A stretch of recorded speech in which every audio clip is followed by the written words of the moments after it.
दयाकर सभापते तव तु बिल्वपत्रादिभिः समर्च्य पदपङ्कजम् सुलभमेव कैवल्यदम् कदाहमभवम् धियो विषयलम्पटोऽज्ञः कथम् चिदम्बरमहानटम् हृदि विचिन्तये सन्ततम् न चास्मि कुशलस्मृतौ स्मृतिपुराणकाव्येषु वा कलासु विविधासु वा परिचितोऽस्म्यहम् नैव भोः कथम् नु मयि भूभुजाम् भवतु हर्षपूरस्वतः चिदम्बरमहानटम् हृदि विचिन्तये त्वामहम् नटेश सुरपूजितम् तव तु कुञ्चिताङ्घ्रिम् जनाः विचिन्त्य सकलेप्सितम् समुपयन्ति भक्ता न किम् कथम् नु विषयोन्मुखः शिवकपर्दिनम् सन्ततम् चिदम्बरमहानटम् हृदि विचिन्तये त्वामहम् सदा शिव भवान् स्मृतः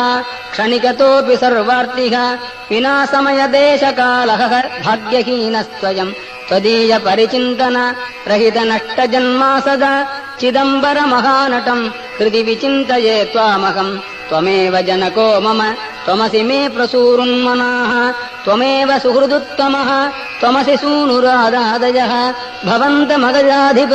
त्रिदश सार्वभौमत्वकम् चिदम्बरमहानटम् हृदि विचिन्तये सन्ततम् मृकण्डुतनयम् पुरा शमनपाशसम्पीडितम् यदीयपदपङ्कजम् शरणमेवावापस्वकम् निहत्य यमुनाग्रजम् शिततमत्रिशूलेन तम् चिदम्बरमहानटम् हृदि विचिन्तये त्वामहम् उमासखचिदात्मकम् तव तु दिव्यरूपम् विभो हृदन्तरनिविष्टमहमपारयन्वीक्षितुम् उदैव विचरन् बहिर्यपनयम् सकालम् कदा चिदम्बरमहानटम् हृदि विचिन्तये त्वामहम् विमृश्य मयि किल्बिषान् अवधुनोत्ययम् नार्हति प्रकाममतिदुष्टधीः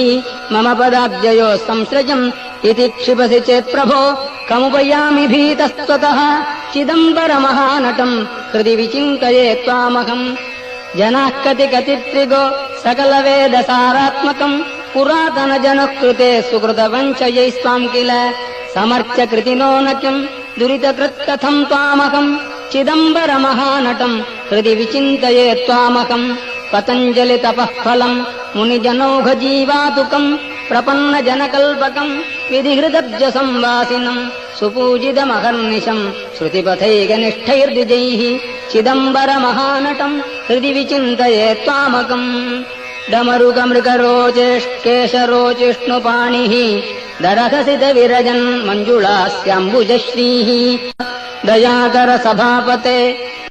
दयाकर सभापते तव तु बिल्वपत्रादिभिः समर्च्य पदपङ्कजम्